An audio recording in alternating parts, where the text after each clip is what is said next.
Mindy, what was it that kind of sparked this idea to tell the story? Well, I was always really obsessed with late night television. I read every book about it, and I really wanted to write something for Emma. And I was particularly interested in behind the scenes at late night television because of the show is so funny, but so often the process of making those shows is not very funny. And those environments are kind of notoriously masculine and competitive and ruthless, even to people in TV writing, which can be a pretty daunting environment. So I thought that Emma had a unique perspective into that, having come from comedy herself, into that word, and would really hold her own. She's someone who you think could believably had this job, which is, as you know, completely made up. And Emma, for you, having such a fantastic character to play off of, what was that like?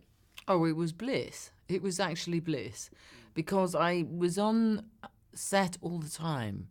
And I like that. I like it because the more chance you get to play the role that you're playing, the more likely you'll get it good and better, actually, interestingly, because you've just got time to just play and keep playing and keep playing.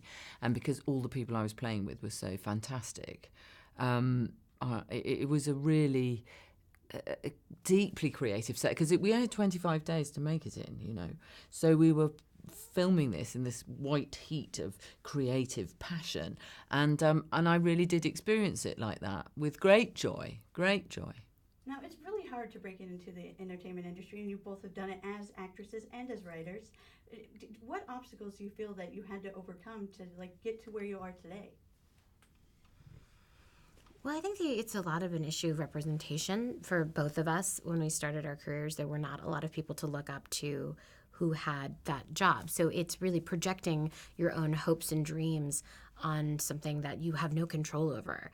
And that's, I think, the biggest challenge, is seeing yourself in a world where there is no one that looks like you. There's no guarantee of success. Yeah, and I grew up, it was all blokes, really. And I didn't know any different, of course, until I suddenly thought, well, hang on a minute, this can't be right. And so, you just suddenly realise what the world is, and then you take steps. There's nothing else to do, because it's like, it is as it is. There's nothing, but it is changing. It's slow, though. I mean, human development is painfully slow. But let's face it, we were pushing children up chimneys only 100 years ago. We've come a long way. Yes, we have. And in this movie, Molly has this great admiration for Catherine. So I was wondering if either one of you kind of had that admiration for a star that you finally maybe got to even work with, and what was that like?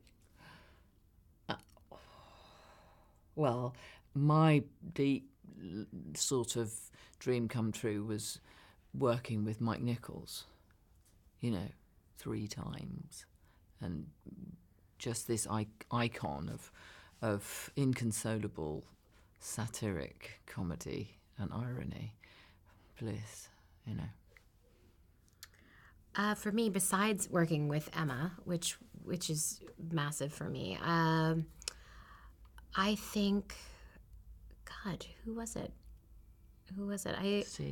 Steve. I loved working with Steve Carell on The Office. He's someone who is so funny and so unique. And what I love about him is when he's not on camera, he's just so kind of retiring and quiet and almost shy. He's just wants to be friendly.